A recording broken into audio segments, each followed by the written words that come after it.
لیکن حضرت ابراہیم نے یہاں بیمار ہونے کی نسبت اپنی طرف کی ہے کہ جب میں بیمار ہوتا ہوں، اور شفا دینے کی نسبت اللہ کی طرف کی ہے، فَهُوَ یشفینی، وہ مجھے شفا دیتا ہے۔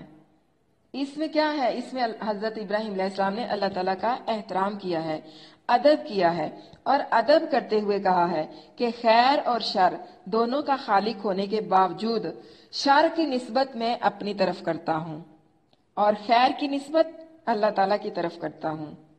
اور وہ جو مجھے موت دے گا پھر مجھے زندہ کرے گا، اور وہ جس سے میں طمع رکھتا ہوں کہ وہ جزا کے دن میری خطا بخش دے گا۔ اے میرے رب، مجھے حکم عطا کر اور مجھے نیک لوگوں کے ساتھ ملا، اور پیچھے آنے والوں میں میرے لیے سچی ناموری رکھ، اور مجھے نعمت کی جنت کا وارث بنا، اور میرے باپ کو بخش دے، یقیناً وہ گمراہوں میں سے تھا۔ ظلم کرنے والے مطلب کفار اور مشرکین جنہوں نے ایمان قبول نہیں تھا کیا، انہوں نے ایمان نہیں قبول کیا، اپنی جانوں پر ظلم کیا۔ کس لیے؟ ضد اور ہٹ درمی کی وجہ سے، اسلام کو نیچا دکھانے کے لیے انہوں نے کیا کیا؟ رسول اللہ صلی اللہ علیہ وسلم کو ساحر، کاہن اور شاعر کہنا شروع کر دیا۔ فرمایا یہ لوگ جلد ہی جان لیں گے کہ ان کا کیا انجام ہونے والا ہے۔ آخرت میں ان کے لیے اللہ تعالیٰ نے کیا کیا عذاب اور سزائیں تیار کر رکھی ہیں، ان کے لیے سخت وعید ہے۔ اللہم احسن عاقبتنا فی الامور کلھا واجرنا من خزی الدنیا وعذاب الاخرہ، آمین۔ تو یہ تھی سورۃ شعراء، الحمدللہ کمپلیٹ ہو گئی۔ اب ہماری اگلی سورۃ جو ہم ابھی شروع کرنے والے ہیں وہ سورہ نمل ہے۔ نمل کہتے ہیں چیونٹی کو، اتنی چھوٹی سی حقیر سی چیونٹی، ایک حقیر سی چیز ہے جس کے نام پر اللہ تعالیٰ نے قرآن میں سورت نازل کر دی۔ اگر ایک حقیر سی چیز کے نام پر قرآن میں سورت نازل ہوئی ہے تو یقیناً اس میں اللہ تعالیٰ کی کوئی بہت بڑی حکمت رکھی ہوگی۔ یقیناً اللہ تعالیٰ نے اپنی چھوٹی سی مخلوقات کو بھی معرفت دی۔ کس طرح چیونٹی نے حضرت سلیمان کے لشکروں کو آتا دیکھ کر دوسری چیونٹیوں کو آگاہ کیا تھا، اس صورت میں بھی توحید اور شرک کے واضح دلائل دیے گئے ہیں۔ مکی صورت ہے، آیات 93 ہیں، رکوع 7 ہیں، قرآنی ترتیب میں 27ویں نمبر پر ہے، اور ترتیب نزولی کے اعتبار سے 48 نمبر پر ہے۔ رکوع کا نمبر نوٹ کر لیں، 1 سے 14۔ موسیٰ علیہ السلام کی اپنے رب کے ساتھ ملاقات۔ بسم اللہ الرحمن الرحیم، اللہ کے نام سے جو بے حد رحم والا نہایت مہربان ہے۔ تاسین، یہ کامل قرآن اور واضح کتاب کی آیات ہیں، مومنوں کے لیے ہدایت اور بشارت ہیں، وہ جو نماز قائم کرتے اور زکوٰۃ دیتے ہیں اور آخرت پر بھی وہی یقین رکھتے ہیں۔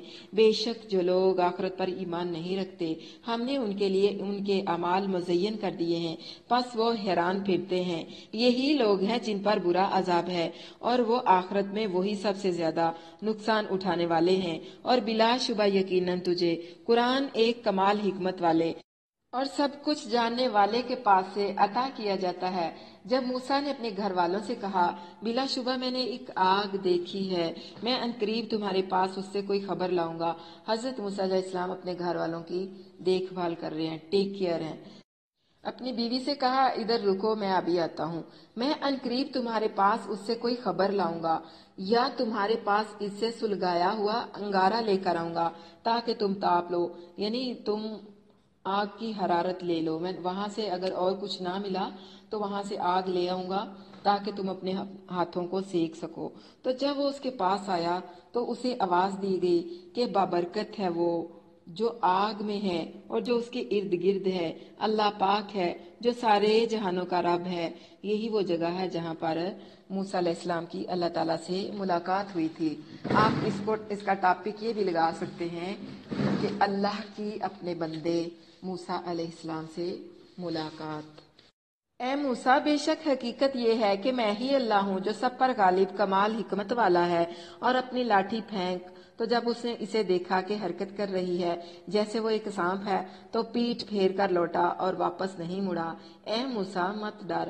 جب حضرت موسیٰ علیہ السلام کو اللہ تعالیٰ نے حکم دیا کہ اپنی لاٹھی کو زمین پر پھینکو، انہوں نے جب لاٹھی کو زمین پر پھینکا تو وہ سانپ بن گئی، تو حضرت موسیٰ علیہ السلام وہاں سے ڈر کر بھاگ گئے، پیچھے مڑ کر نہ دیکھا۔ تو پھر اللہ تعالیٰ نے آواز دی، اے موسیٰ مت ڈر، بے شک میرے پاس رسول نہیں ڈرتے مگر جس نے ظلم کیا پھر برائی کے بعد بدل کر نیکی کی، تو بے شک میں بے حد بخشنے والا نہایت مہربان ہوں۔ اور اپنا ہاتھ اپنے گریبان میں ڈال، کسی عیب کے بغیر چمکتا ہوا سفید نکلے گا 9 نشانیوں میں فرعون اور اس کی قوم کی طرف۔ بلا شبہ وہ نافرمان لوگ تھے۔ تو جب ان کے پاس ہماری نشانیاں آنکھیں کھول دینے والی پہنچی تو انہوں نے کہا یہ کھلا جادو ہے، اور انہوں نے ظلم اور تکبر کی وجہ سے اس کا انکار کر دیا، حالانکہ ان کے دل ان کا اچھی طرح یقین کر چکے تھے۔ پس دیکھ فساد کرنے والوں کا انجام کیسا ہوا۔ فرعون کے پاس موسیٰ آئے تو حق قبول نہ کیا۔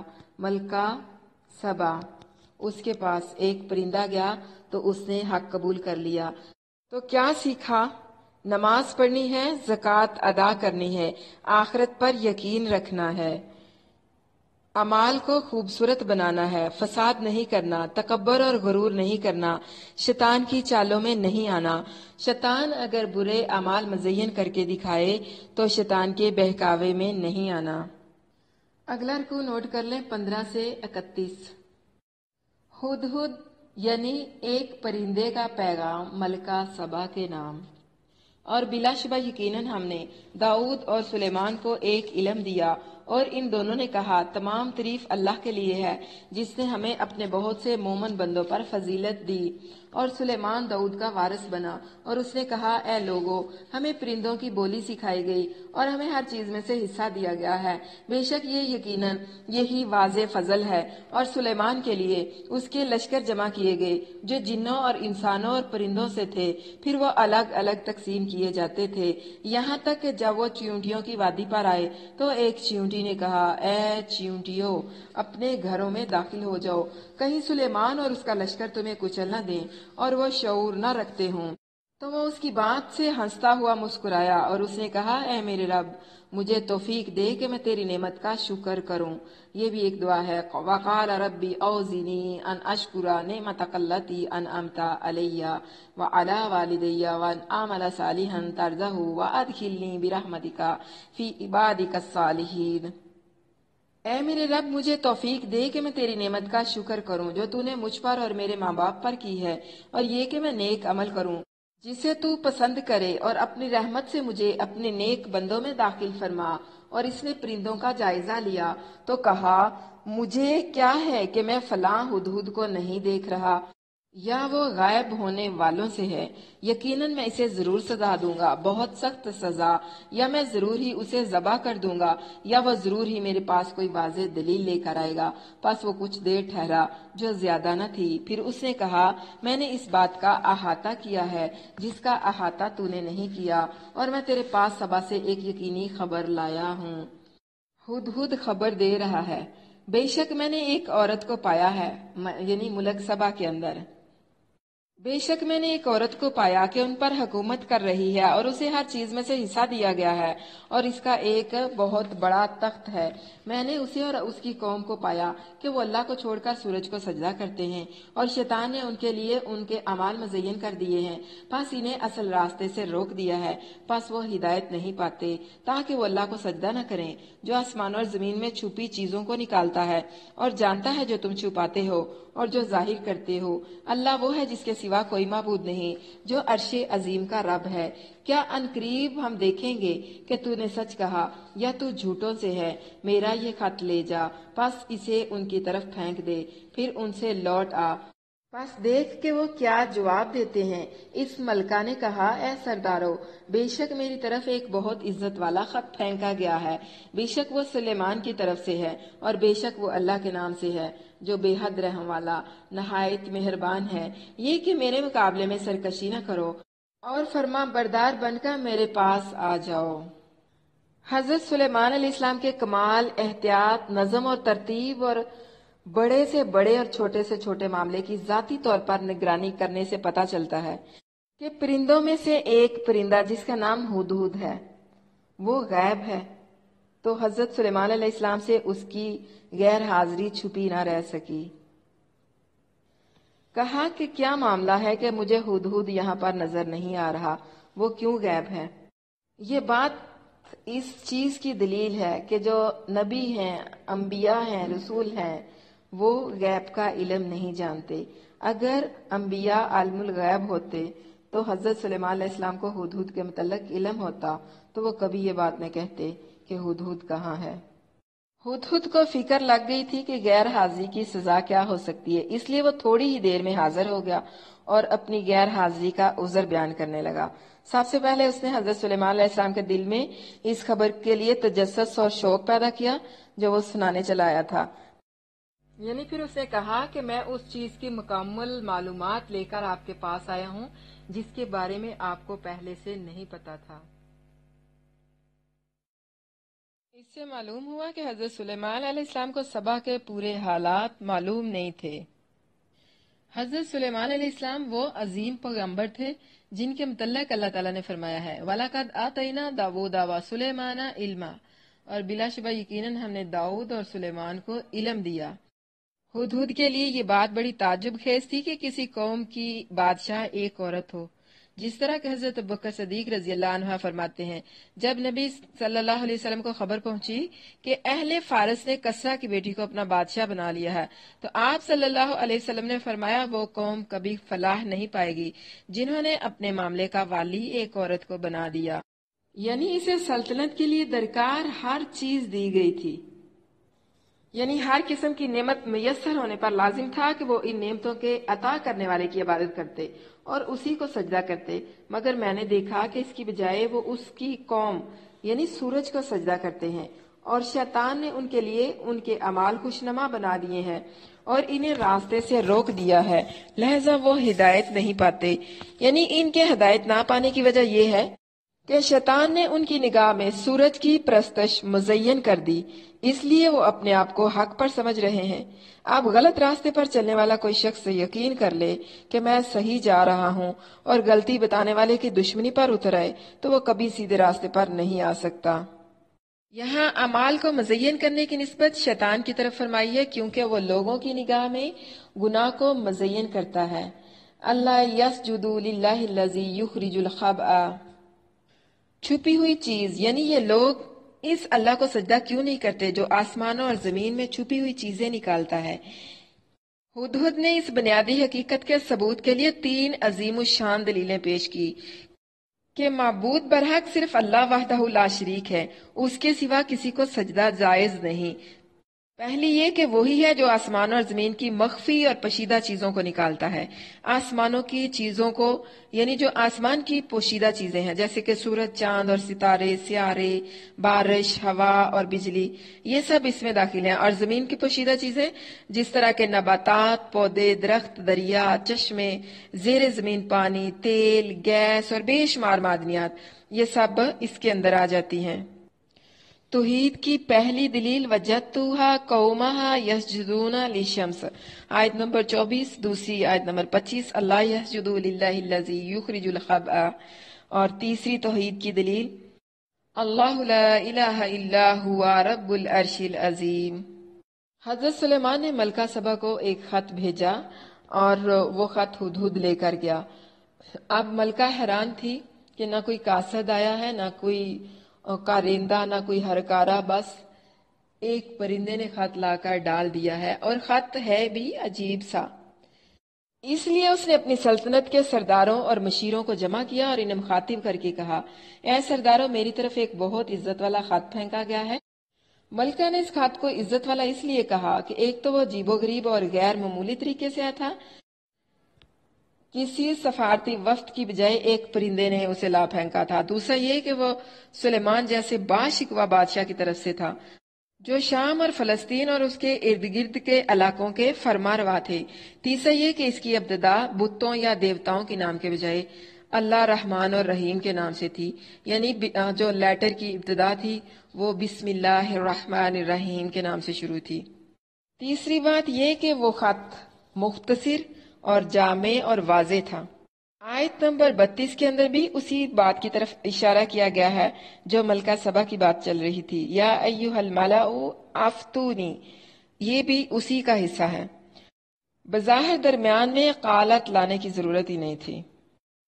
بقائی فرماتے ہیں کلام کے درمیان وقفہ ہے کہ ملکہ سبا سلیمان علیہ السلام کا خط سنا کر منتظر تھی کہ قوم کے سردار اس پر اپنا رد عمل ظاہر کریں گے، مگر جب وہ خط سن کر خاموش اور مبہوت رہ گئے تو اس نے کہا، اے سردارو، میرے اس معاملے میں مجھے کچھ حل بتاؤ۔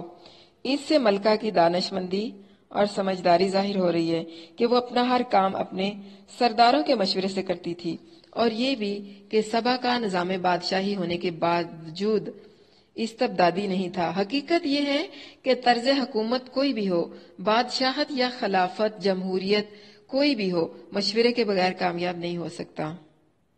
تو کیا سیکھا؟ صالحین میں شامل ہونے کی دعا کرنی ہے، اللہ کے دیے گئے علم پر اس کا شکر ادا کرنا ہے، اللہ کے سوا کسی کی عبادت نہیں کرنی۔ کثرت دنیا دین کے کاموں سے روک دیتی ہے اور اللہ کے احسانوں کا شکر ادا کرنا ہے۔ اگلا رکوع نوٹ کریں 32 سے 44۔ ملکہ سبا کا خط کے بارے میں مشورہ کرنا اپنے سرداروں کے ساتھ۔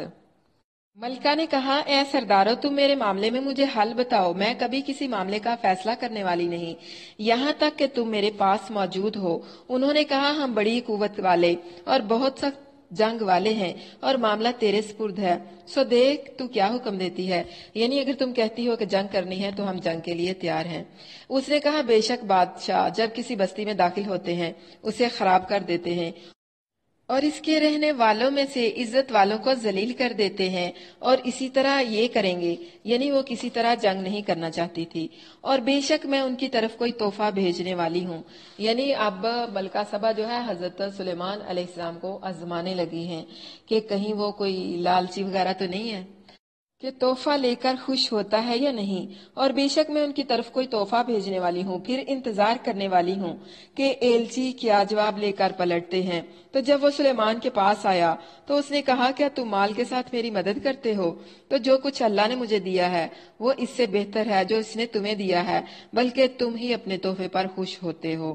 حضرت سلیمان علیہ السلام نے ان کا تحفہ واپس کر دیا۔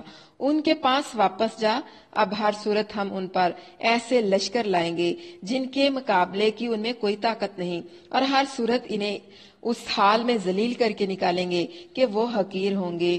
کہا، اے سردارو، تم میں سے کون اس کا تخت میرے پاس لے کر آئے گا اس سے پہلے کہ وہ فرما بردار ہو کر میرے پاس آئے؟ یعنی حضرت سلیمان علیہ السلام انہیں اپنی قوت دکھانا چاہتے تھے۔ سرداروں سے کہا کہ کون ہے جو ملکہ کے یہاں پہنچنے سے پہلے اس کا تخت یہاں میرے پاس لے آتا ہے؟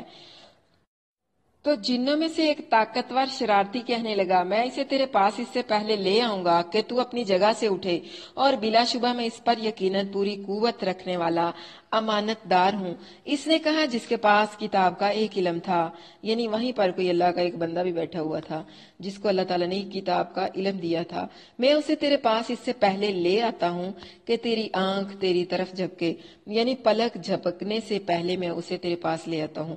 پس جب اس نے اپنے پاس پڑا ہوا دیکھا تو اس نے کہا، یہ میرے رب کے فضل سے ہے تاکہ وہ مجھے آزمائے کہ میں شکر کرتا ہوں یا ناشکری کرتا ہوں، اور جس نے شکر کیا تو وہ اپنے لیے ہی شکر کرتا ہے، اور جس نے ناشکری کی تو یقیناً میرا رب بہت بے پرواہ، بہت کرم والا ہے۔ کہا، اس کا تخت اس کے لیے بے پہچان کر دو تاکہ ہم دیکھیں کیا وہ راہ پر آتی ہے یا ان لوگوں سے ہوتی ہے جو راہ نہیں پاتے۔ پھر جب وہ آئی تو اس سے کہا گیا، تیرا تخت ایسا ہی ہے؟ اس نے کہا، یہ تو گویا وہی ہے، اور ہم اس سے پہلے علم دیے گئے تھے اور ہم فرما بردار تھے، اور اسے اس چیز نے روکے رکھا جس کی عبادت وہ اللہ کے سوا کرتی تھی، بلا شبہ وہ کافر لوگوں میں سے تھی۔ اس سے کہا گیا، اس محل میں داخل ہو جا۔ تو جب اس نے اسے دیکھا تو اسے گہرا پانی سمجھا اور اپنی دونوں پنڈلیوں سے کپڑا اٹھا لیا۔ اس نے کہا، یہ تو شیشوں کا ملائم بنا ہوا فرش ہے۔ اس ملکہ نے کہا، اے میرے رب، بے شک میں اپنی جان پر ظلم کیا اور میں سلیمان کے ساتھ اللہ رب العالمین کے لیے فرما بردار ہو گئی۔ یہ آخری چیز تھی جس نے ملکہ سبا کی آنکھیں کھول دی۔ پہلی چیز حضرت سلیمان علیہ السلام کا خط اور اس کا عجیب و غریب طریقہ،